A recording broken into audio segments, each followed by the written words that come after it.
Olá, sou Marcelo Munduruku e venho trazer um assunto aqui que considero de suma importância para nós hoje, né, nesse contexto que nós estamos vivendo, um contexto político hoje, na qual procuramos o protagonismo dos povos indígenas nos segmentos de administrativo no governo estadual, federal. Né? Eu venho trazer aqui um assunto que não quero aqui que as pessoas entendam que seja uma crítica destrutiva ou uma observação negativa em relação ao que já aconteceu, né? Mas trazer de uma forma muito mais compreensiva o porquê que veio acontecer certas coisas em gestões passadas em relação a questões indígenas, né? O que é? E o tema principal é a situação da parcialidade em gestões em que indígenas fazem parte. Né? Esse processo de gestão que passamos hoje em dia, né, temos vários pontos de vista que podemos levar em consideração. A primeira delas, podemos considerar, que é sobre a parcialidade, a imparcialidade, né, como se diz, em relação ao atendimento a um determinado povo. Um exemplo, né, existem gestões em que um coordenador ou um administrador de um determinado setor que atende as comunidades indígenas, ele prioriza muitas vezes o parente, prioriza do seu povo ou de sua família, né? E quando isso acontece, né, o que nós temos de ponto de vista em relação a isso? O que entende quando isso acontece? Muitos falam que são prevaricações, que são situações de favorecer porque é parente e tudo mais. E creio que realmente seja isso. Seja isso por causa que a gente temos que levar em consideração, antes da gente julgar uma pessoa, temos que levar em consideração o contexto em que essa pessoa passou, o contexto que essa pessoa viveu até chegar naquele momento. Né? Vivemos num país, né, trazendo nossa região amazônica hoje, que os nossos pais, os nossos avós passaram por muitas situações desagradáveis, né, no seu convívio. O pessoal que trabalhou com o extrativismo da castanha, o pessoal que trabalhou com o extrativismo da seringa, o pessoal que vivia apenas do peixe, na venda de peixe, ou que vivia apenas da roça, da mandioca, da farinha, ou até que vivia de funcionário, de trabalhar para alguém, para vender peixe para alguém, ou quem sabe até vender produtos da floresta para alguém. E em últimos casos, né, que podemos levar em consideração a situação de pertencer ao o pai ou a mãe ou alguém ligado à família trabalhou na questão do garimpo, porque são realidades que vêm acontecendo em toda a região desde o Tapajós até aqui no Juruena, até aqui na bacia do Juruena, no Rio dos Peixes, se tem esse processo de os indígenas serem utilizados como mão de obra barata para vender produtos a médio preço muito baixo, para que esses grandes empreendedores pudessem ter esses lucros e assim por diante. Com a mudança das políticas e tudo mais, esses indígenas começaram a ocupar esse espaço de gestão. E com a ocupação dessa gestão, né, ela não perdeu o vínculo com sua família, ela não perdeu o vínculo com seu povo, mas sim, né, e perdeu o sentido de ser comunitário. Muitas vezes aconteceu isso, por causa que desde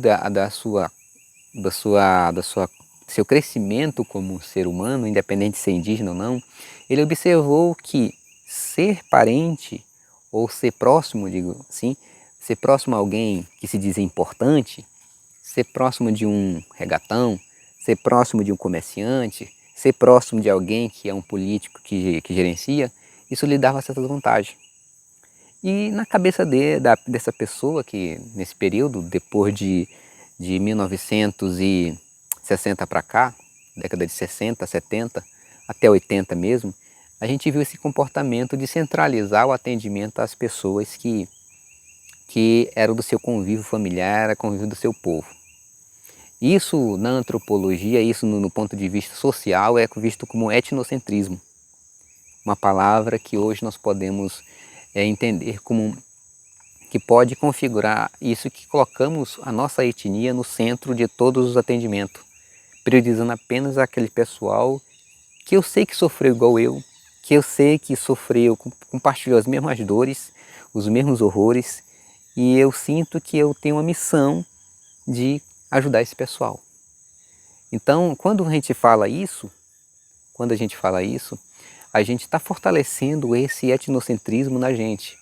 E ele foi necessário para que todos os povos indígenas hoje tivessem sua autodenominação, sua autoidentificação como indígena, sua autoidentificação como pertencente a um povo que tem uma língua, que tem uma cultura e que ela é milenar. Então o etnocentrismo no decorrer desse período, na década de 60 para 70, 80 mesmo, era uma palavra muito forte que trazia a sua autoafirmação como pessoa indígena, como uma pessoa que pertence a uma cultura e essa cultura tem seus valores. Isso ajudou muito na identificação de certas pessoas. Eu sou indígena do povo Munduruku e não abro mão disso, como a gente tem sempre conversado. E o que acontece é que no decorrer do tempo, as pessoas se utilizaram dessa ferramenta como forma de crescer profissionalmente, socialmente e assim por diante.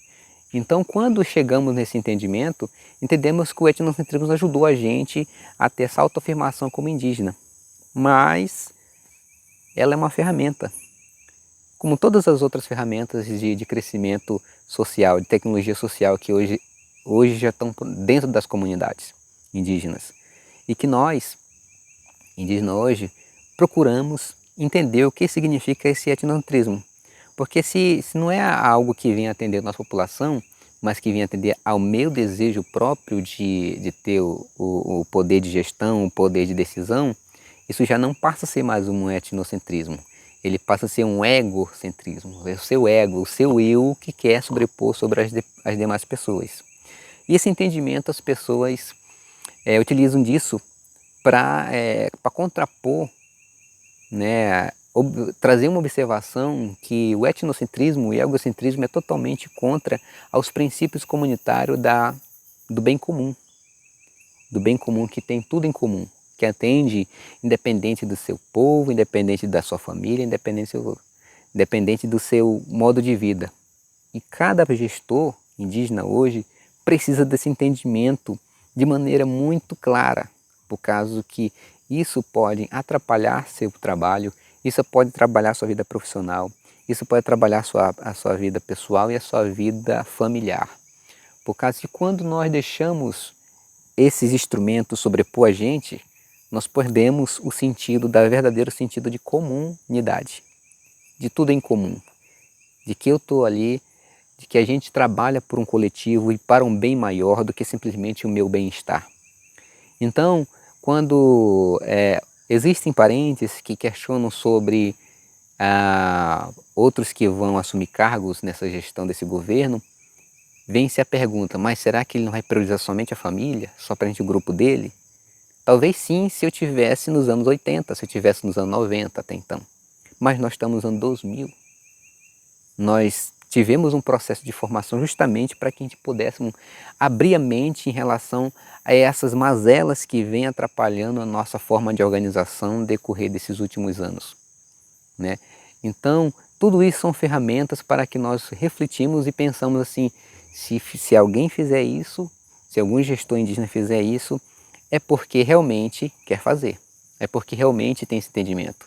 Porque hoje, o que todos nós indígenas temos em comum é a defesa do seu território, a defesa do seu modo de viver, a defesa do seu plano de vida, né, de sua comunidade, de seu povo, né?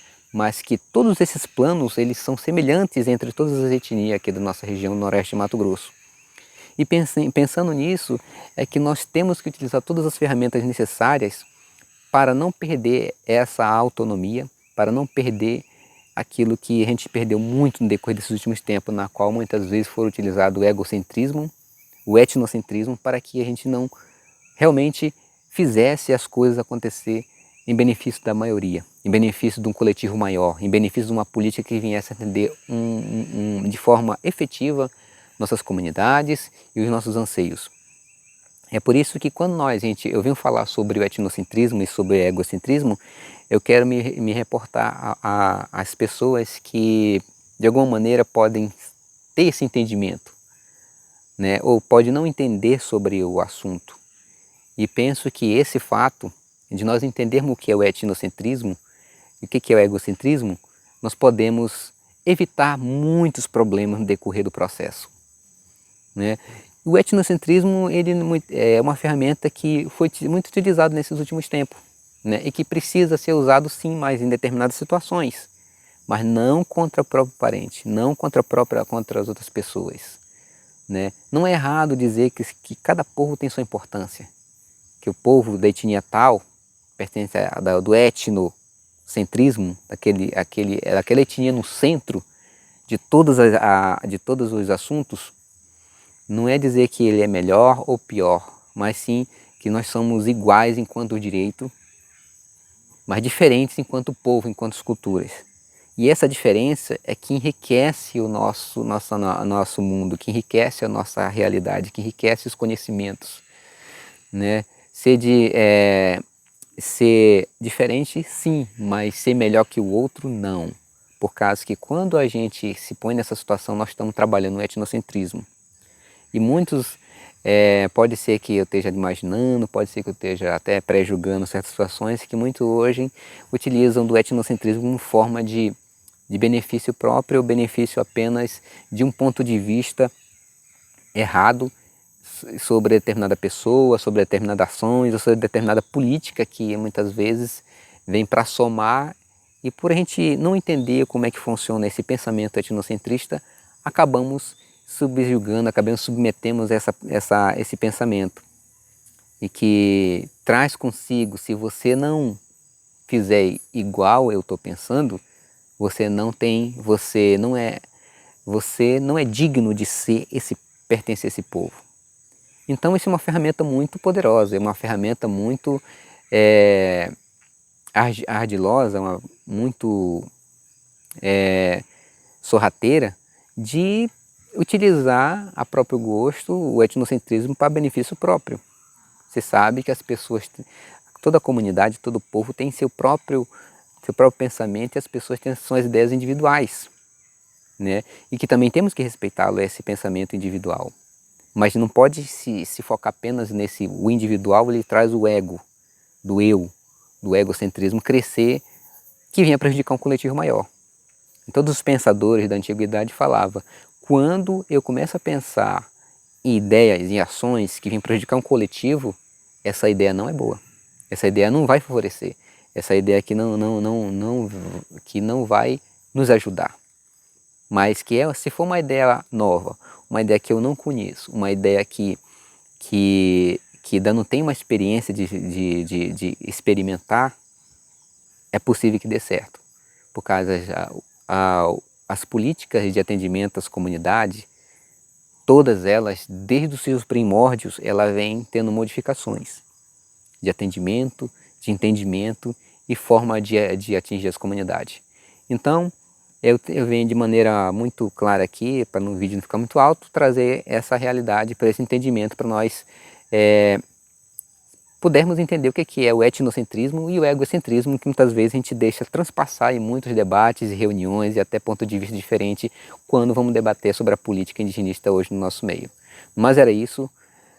Muito obrigado por assistir até aqui, você que assistiu até aqui, e passamos para o próximo vídeo. Até mais.